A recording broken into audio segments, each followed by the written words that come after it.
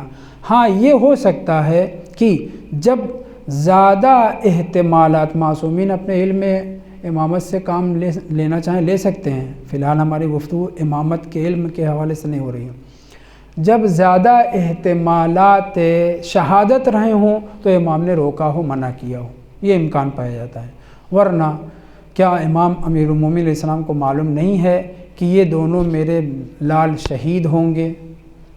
پیغمبر نے کتنی مرتبہ بیان کیا ہے، جناب سیدہ کے سامنے بھی، اصحاب کے سامنے بھی، تو یہ بعید ہے، یہ ممکن نہیں ہے کہ امام یہ تصور کریں کہ میرے بیٹوں کو روکو، کہیں اگر شہید یہ ہو گئے تو نسل نبوت و امامت منقطع ہو جائے گی۔ یہ سب فقرے بظاہر صحیح نہیں ہیں، الا یہ کہ اس طرح کی تعویل کی جائے جو میں نے آپ کے سامنے ذکر کی وہ بھی۔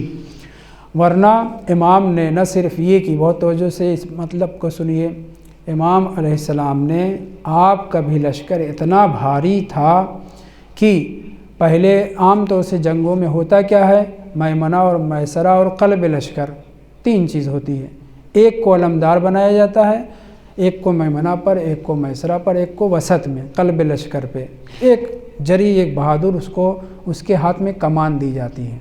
لیکن اس جنگ صفین میں امام نے میمنہ پہ 4 لوگوں کو رکھا، میسرہ پہ 3 لوگوں کو رکھا، قلب لشکر پہ 3 یا 4 لوگوں کو رکھا، اور پلس 2 چیز اور نئی ایجاد کی جنگ میں امام نے، ایک کا عنوان جناح، ایک کا عنوان جناح اور ایک کا عنوان مرصاد، کمین جسے کہتے ہیں، مرصاد اور کمین، 2 الگ عنوان، یعنی اتنا بھاری لشکر تھا کہ میمنہ پر ایک شخص کو نہیں رکھا، 4 لوگوں کو رکھا، میں نے نام لکھا ہے کون کون تھا۔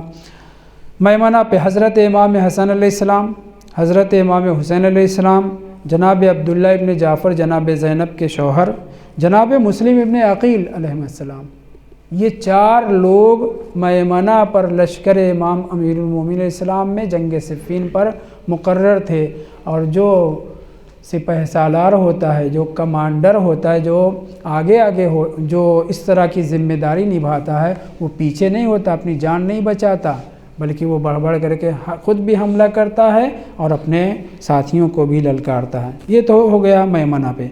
میسرہ پہ کون کون تھا؟ جناب محمد حنفیہ، امام کے فرزند، جناب محمد بن ابی بکر، یہ بھی امام کے فرزند پروردہ، جناب ہاشم مرقال جو اس جنگ میں شہید بھی ہوئے، بہت پہلوان تھے۔ یہ 3 لوگ میمنہ پہ تھے، میسرہ پہ تھے۔ قلب لشکر میں عبداللہ ابن عباس بن ربیعہ ابن حارث۔ ایک فقرہ، ایک جملہ آپ لوگوں نے یقیناً سنا ہوگا، اور میں انکار نہیں کر رہا ہوں، لیکن تاریخ میں کچھ اور ذکر ہوا ہے، وہ یہ کہ حضرت عباس علیہ السلام جنگ صفین میں ظاہراً 16 سال کے تھے، ظاہراً 16 سال، اور اس زمانے کے جوان لوگ بالغ ہونے سے پہلے ہی بھرپور پہلوان اور بڑے لگتے تھے، جیسے خواتین ان کی اسی طرح سے عربوں کی اس زمانے میں، اور ویسے ہی تو جنگ صفین ہی میں امام نے ایک مرتبہ حضرت عباس علیہ السلام کا لباس پہن کر کے حملہ کیا ہے، وہ واقعہ پڑھا جاتا ہے بار بار، ہے نا، یہ بھی ہے، لیکن بعض علماء، بعض محققین اس کو تسلیم نہیں کرتے اور کہتے ہیں کہ یہ جو عباس ہیں، یہ عباس بن ربیعہ ابن حارث ابن عبد المطلب، یعنی خاندان ہاشم سے تھے۔ جنگ احد میں جناب حمزہ شہید ہوئے اور ایک دوسرے شہید ہوئے تھے، کون؟ عبیدہ ابن حارث۔ عبیدہ کے بھائی ربیعہ ان کے یہ فرزند تھے، عباس بن ربیعہ بن حارث بن عبد المطلب، یعنی ہاشمی تھے، امام کے گھرانے کے تھے۔ ان کے لباس کو پہن کر کے امام نے حملہ کیا تھا۔ خوب، چاہے ان کا لباس پہن کے جائیں چاہے ان کا لباس پہن کے جائیں، بہرحال عباس نام کے وہ تھے، یا حضرت عباس علیہ السلام حضرت ابوالفضل عباس علیہ السلام تھے، یا عباس بن ربیعہ ہاشمی تھے۔ بہرحال یہ اس میں جنگ صفین میں یہ ذکر کیا جاتا ہے، بعید نہیں ہے۔ قریشی صاحب نے اس العباس میں جو مولانا محمد رضا معروفی صاحب نے ترجمہ کیا، چھپ گئے اردو والی، اس میں تذکرہ کیا ہے کہ وہ حضرت عباس علیہ السلام تھے۔ یہ ہو گیا میمنہ اور میسرہ۔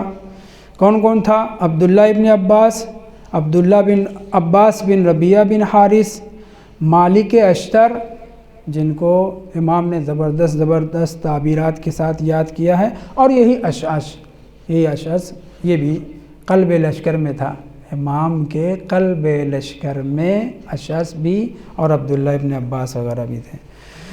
جناح ایک اور حصہ بنایا امام نے پر کے عنوان سے، جناح کے عنوان سے، اس میں سعید ابن قیس حمدانی، عبداللہ ابن بدیل ابن ورقہ، رفاع ابن شداد بجلی اور عدی ابن حاتم طائی، ان 4-5 لوگوں کو ایک الگ حصہ بنایا جس کا عنوان رکھا جناح۔ اس میں امام نے ان کو مقرر کیا، اور کمین کے عنوان سے، مرصاد کے عنوان سے، ان میں جناب 2 معتبر صحابی، جناب عمار یاسر رسول خدا کے بوڑھے صحابی، جناب عمرو ابن حمیق خزائی، موصل میں دفن ہیں، مرتے مرتے شہید ہوتے شہید ہو گئے، ایک بھی سر اور داڑھی کا بال سفید نہیں ہوا تھا، کیونکہ رسول خدا نے ان کو دعا دی تھی۔ رسول خدا کے صحابی تھے، بوڑھے ہو چکے تھے، لیکن اس کے باوجود جوان لگ رہے تھے۔ یہ عامر ابن واصلہ کنانی، یہ بھی رسول خدا کے صحابی ہیں۔ قبیصہ کے بارے میں نہیں جانتا۔ یہ لوگ چند لوگ کس میں تھے؟ مرصاد میں، کمین میں، یعنی اتنا بڑا لشکر تھا امام کا کہ 4 لوگ میمنہ پہ، 4 لوگ قلب لشکر میں، الگ سے 2 ٹکڑی اور جناح و مرصاد کے عنوان سے بنائی۔ تو میں صرف یہ بیان کرنا چاہ رہا ہوں کہ امام حسن اور امام حسین علیہ السلام میمنہ میں تھے، لشکر کے آگے سربراہی اور سپہ سالاری کر رہے تھے، تو یہ کیسے ممکن ہے کہ جنگ نہیں کریں گے؟ بہرحال اس خطبے کا بہانہ ہوا کہ ہم جنگ صفین کے بارے میں کچھ گفتگو کریں۔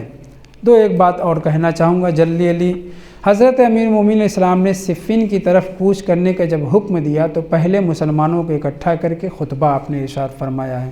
اس خطبے کے فقرات میں سے ایک پہلا فقرہ حمد و ثناء الہی کے بعد بہت سے خطبے امام کے نقل ہوئے ہیں، بعد ما حمد اللہ و اثنى علیہ و صلی علی نبیہ، پھر اس کے بعد خطبہ ذکر ہوا ہے، یعنی امیر المومنین علیہ السلام کے بہت سے خطبات کا ابتدائی حصہ جو توحید کے بارے میں تھا ہم تک نہیں پہنچا۔ رسول خدا کے اوپر جو درود مختلف الفاظ کے ذریعے سے بہترین استعمال کیے ہیں امام نے، وہ ہم تک نہیں پہنچا۔ اس کے بعد جو اما بعد ایک بات جو کہا ہے وہ ہم تک پہنچا، ان میں سے ایک یہ ہے، سیرو الی اعداء اللہ، اللہ کے دشمنوں کی طرف کوچ کرو۔ مولا کوفہ میں مومنین سب ہیں، چاہنے والے ہیں، سب تو نہیں مومنین ہیں، کافی مومنین ہیں، چاہنے والے ہیں، اور ان کو آپ صفین پہ لے کے جا رہے ہیں۔ صفین والے بھی تو مسلمان ہیں، نام لا الہ الا اللہ محمد رسول اللہ کہہ رہے ہیں، اور آپ کہہ رہے ہیں سیرو الی اعداء اللہ۔ نتیجہ یہ ہے کہ حجت خدا کا دشمن بھی خدا کا دشمن ہے، اور خدا کے دشمنوں کے اوپر ان سے تال میل نہیں کیا جاتا، ان سے جنگ کی جاتی ہے اور ان کے اوپر لعنت کی جاتی ہے۔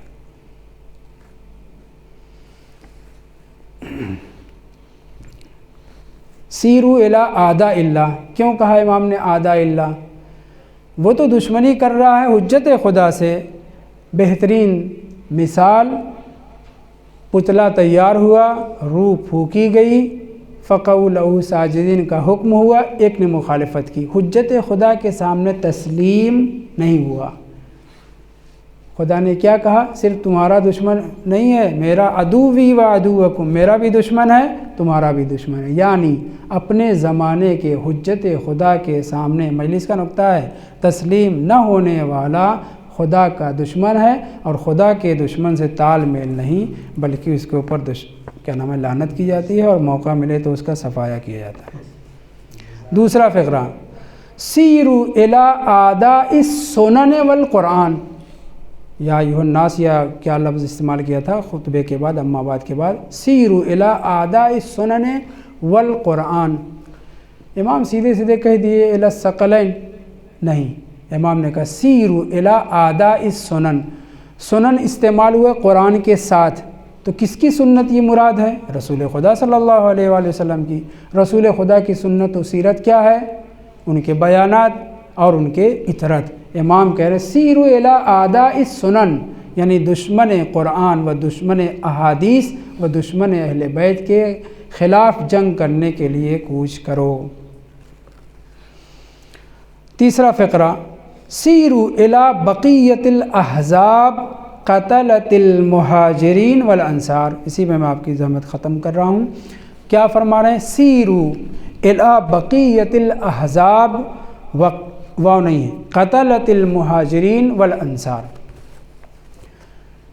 ایک جنگ کو، ایک نہیں، جنگ خندق کو جنگ احزاب بھی کہا جاتا ہے، پورا سورہ اس کے اوپر 23واں نازل ہوا ہے۔ اس جنگ کو جنگ احزاب، جبکہ خندق کھودی گئی تھی حضرت سلمان فارسی کے مشورے سے خندق کھودی گئی تاکہ مدینہ والوں کا دفاع ہو سکے، اور پھر جنگ ہوئی۔ اس جنگ کو جنگ احزاب بھی کہا جاتا ہے۔ احزاب حزب کی جمع ہے، ہم آپ جانتے ہیں، حزب یعنی پارٹی۔ کفر و شرک کی ساری پارٹیاں، جاہلیت کی سارے دشمن سب کے سب سمٹ کر کے اس جنگ میں آ گئے تھے، اس لیے اس جنگ کا نام جنگ احزاب ہے۔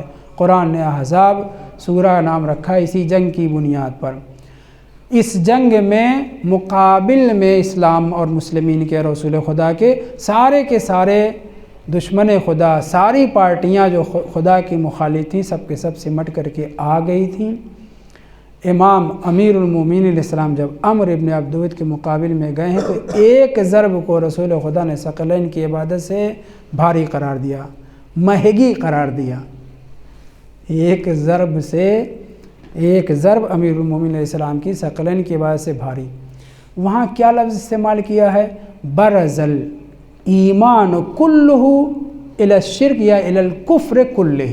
یہ لفظ کیوں استعمال کیا؟ کیونکہ ساری پارٹیاں اکٹھا ہو کر کے آ گئی تھیں، تو ادھر سے جو جا رہا تھا وہ پورا صرف مومن نہیں ہے، امیر المومنین ہے، کل ایمان صرف نہیں ہے، بلکہ سارے مومنین کی نیابت بھی کر رہا ہے نا۔